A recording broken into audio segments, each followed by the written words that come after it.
ہمیں جوائن کیا ہے مسلم لیگ نون کے سینئر رہنما اور سابق وزیر اعظم شاہد خاقان عباسی صاحب نے بھی. بہت شکریہ عباسی صاحب آپ کا. آج سپریم کورٹ میں پنجاب اور KPK کے انتخابات کو لے کے از خود نوٹس کیس کی سماعت ہوئی ہیں، جس میں PDM اور پیپلز پارٹی کی جانب سے 2 ججز جسٹس اعجاز الحسن اور جسٹس مظاہر نقوی پر اعتراض اٹھاتے ہوئے انہیں بینچ سے الگ کرنے کی استدعا کی گئی ہے. اس موقع پہ فل کورٹ سے متعلق بھی PDM نے اور ان کے وکیل فاروق ایچ نائک نے کہا ہے کہ سارے معاملے پہ فل کورٹ بینچ ہونا چاہیے. اب یہ کیسے معاملہ سب جوڈس ہے، آگے آنے والے دنوں میں ہی پتہ چل سکے گا کہ یہ کیسے معاملہ انفولڈ ہوتا ہے، اس کا ڈیسیجن کیا آتا ہے. دوسری جانب پاکستان تحریک انصاف کی جیل بھرو تحریک جاری ہے. IG KPK نے یہ بتایا ہے کہ گزشتہ روز 1200 کارکن آئے پاکستان تحریک انصاف کے، شام تک 500 رہ گئے تھے، گرفتاری ایک نے بھی نہیں دی ہے. اور دوسری جانب شہرام ترقی سے بھی SP کہتے رہے کہ گرفتاری آپ نے کب دینی ہے، لیکن وہ بھی خاموشی رہے. اور امپورٹنٹ بات یہ ہے کہ اسد عمر کی جو اہلیہ ہیں وہ بھی عدالت پہنچ چکی ہیں اسد عمر کی رہائی کے لیے. زین قریشی، شاہ محمود قریشی کے صاحبزادے، وہ بھی ہائی کورٹ پہنچ چکے ہیں. اور آج جب سماعت ہوئی تو ارشاد صاحب، جو جسٹس شہرام سرور نے سماعت کی، انہوں نے کہا کہ والد سے ملنے نہیں دیا جا رہا. تو جسٹس شہرام سرور نے ریمارکس دیے کہ آپ چیئرنگ کراس چلے جائیے. مذاق بن گئی ہے یہ جیل بھرو تحریک، حکومت تو ٹس سے مس نہیں ہو رہی ارشاد صاحب. نہیں، 1 دن یا 2 دن میں تو ظاہر حکومت نے بھی کچی گولیاں نہیں کھیلیں کہ وہ ٹس مس ہو جاتی کہ ایک دن وہ آئیں گے اور وہ کہیں گے اچھا جناب یہ لیں الیکشن اور واپس جائیں، کیا وہ کر رہے ہیں. ایسا تو نہیں ہونا تھا. دیکھیں، یہ جو لاہور میں ہوا وہ تو پرسوں وہ تو متاثر کن تھا.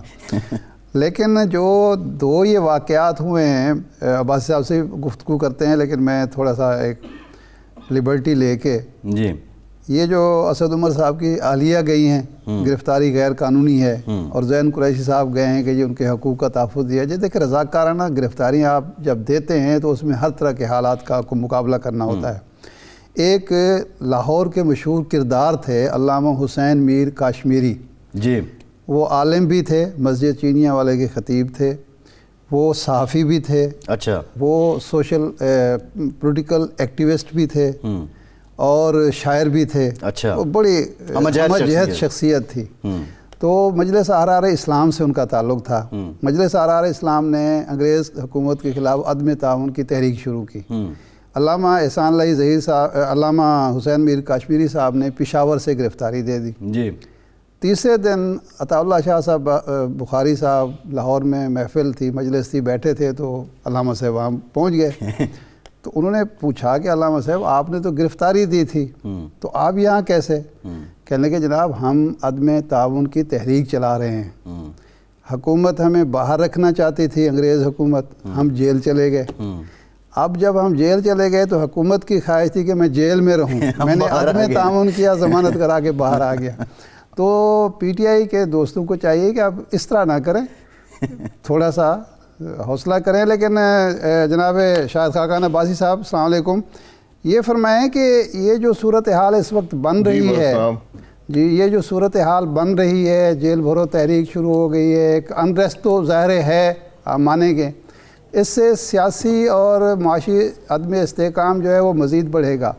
لیکن آپ کی جماعت نے، آپ کی لیڈر مریم صاحبہ نے ایک عدلیہ کے خلاف محاذ کھول دیا ہے.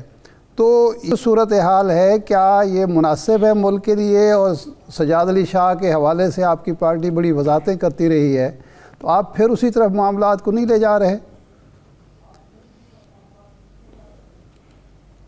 دیکھیں، جو یہ جیل بھرو تحریک ہے، یہ عمران خان صاحب کی 7ویں تحریک ہے جو انہوں نے شروع کی ہے.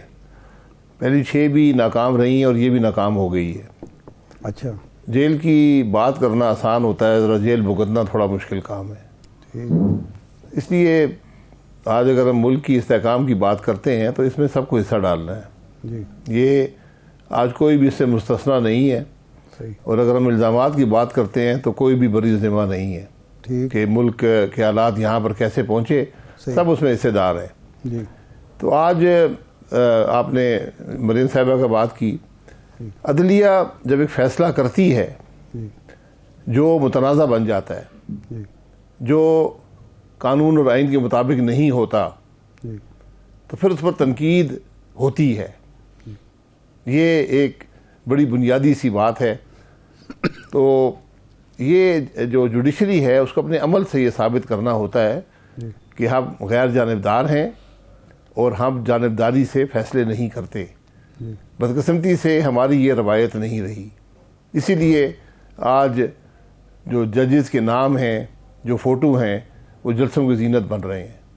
یہ اچھی بات نہیں ہے، لیکن جب آپ کوئی اور راستہ نہیں چھوڑیں گے تو پھر یہی تنقید ہوتی ہے. جی عباس صاحب، سوال یہ ہے ایک تو یہ مریم نواز صاحبہ جو تنقید کر رہی ہیں، کیا یہ آپ کی پارٹی پالیسی ہے؟ اور دوسرا، اس میں تو بظاہر کوئی سیاسی جماعت اس طرح فریق نہیں ہے، فریق ہیں تو ادارے ہیں. تو کیا سیاسی جماعتوں کا بننا، یا الیکشن تو ہونے، الیکشن کی تو سبھی بات کرتی ہیں جمہوری جماعتیں، تو یہ تنقید جائز ہے کیا؟ دیکھیں، الیکشن ہوں گے، الیکشن کروانا حکومت کا کام نہیں ہے. الیکشن کروانا الیکشن کمیشن کا کام ہے. صدر کو کوئی اختیار صوبائی اسمبلی کے الیکشن کے معاملات میں نہیں ہے. وہ بھی اپنی حد سے تجاوز کر رہے ہیں. اب جو گورنر حضرات نے بات کہی ہے، پنجاب کے گورنر نے کہا کہ میں نے اسمبلی نہیں توڑی تو میں اس کی تاریخ دینے کا ذمہ وار نہیں ہوں. کے پی کے گورنر صاحب نے کیا کہا مجھے اس کا علم نہیں ہے، کیونکہ وہاں کی اسمبلی انہوں نے توڑی تھی. ہاں، انہوں نے کہا کہ حالات ٹھیک نہیں ہیں. وہ کہتے ہیں عباس صاحب، وہ کہتے ہیں ٹھیک ہے، انہوں نے اپنا ایک جواز پیش کر دیا کہ میں تاریخ نہیں دے سکتا کہ میرے صوبے میں، کیونکہ وہاں حملہ ہوا تھا، ایک بڑا سیریس حملہ، اس میں 100 کے قریب لوگ شہید ہوئے. تو اب گزارش یہ ہے کہ ایک کیس لگا تھا ایک بینچ کے پاس جس کا کوئی تعلق اس معاملے سے نہیں تھا. انہوں نے اس معاملے کو اٹھا کر چیف جسٹس کو لکھا کہ آپ 100 ووٹر نوٹس لیں اس کا، حالانکہ جو کیس وہ سن رہے تھے اس کا ان معاملات سے کوئی تعلق نہیں تھا. تو چیف جسٹس صاحب نے 9 ججز کا بینچ بنا دیا. یہ سب ان کا حق ہے، اس میں کوئی تنقید نہیں ہے. اب یہ سیاسی معاملہ ہے. کم از کم 2 جج اس بینچ پر ہیں جو کھلم کھلا اپنی مخالفت ایک جماعت سے اس کا اظہار کر چکے ہیں. 2 سے بھی زیادہ ہے کہ چلے 2 کے نام انہوں نے لے لیے. جب بھی ایسے معاملات ہوں، ایک جج صاحب ٹوٹل کتنے، آپ کیا سمجھتے ہیں ٹوٹل کتنے ججز ہیں جو کسی سیاسی جماعت کے بارے میں اپنی رائے کا اظہار کر چکے ہیں؟ دیکھیں، میرا تو خیال ہے کہ کسی کو نہیں کرنا چاہیے، لیکن بڑی کلیئر ڈویژن آپ کو نظر آتی ہے فیصلوں کے اندر کہ کس جج کا رجحان کس طرف ہے. اور یہ سب سے بڑی بدنصیبی ملک کی یہ ہے کہ آج ہماری اعلیٰ ترین عدلیہ کو دیکھ کر لوگ بتا دیتے ہیں کہ فیصلہ کیا دیں گے. یہ بدقسمتی ہے. میں اس سے قطع نظر میں گزارش یہ کرتا ہوں کہ اب یہ معاملہ چیف جسٹس صاحب نے لے لیا ہے. وہ 2 جج بھی موجود ہیں اس بینچ پر. انہوں نے 4 سوال رکھ دیے ہیں کہ تاریخ کا تعین کون کرے گا، الیکشن کمیشن کا رول کیا ہوگا، حکومت اس میں کیا مدد کر سکتی ہے، اور چوتھا کہ بنیادی بات کہ اسمبلی جو ہیں وہ صحیح طور پر تحلیل ہوئی یا نہیں ہوئی.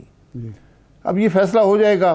اب یہ فیصلہ جب ہوگا، یہ فیصلہ متنازع بن جائے گا. اچھا، کیونکہ وہاں پر، اور مجھے یہ عین ممکن ہے کہ یہ فیصلہ جو ہے یہ اس میں کوئی ڈسینٹنگ نوٹ بھی آ جائے.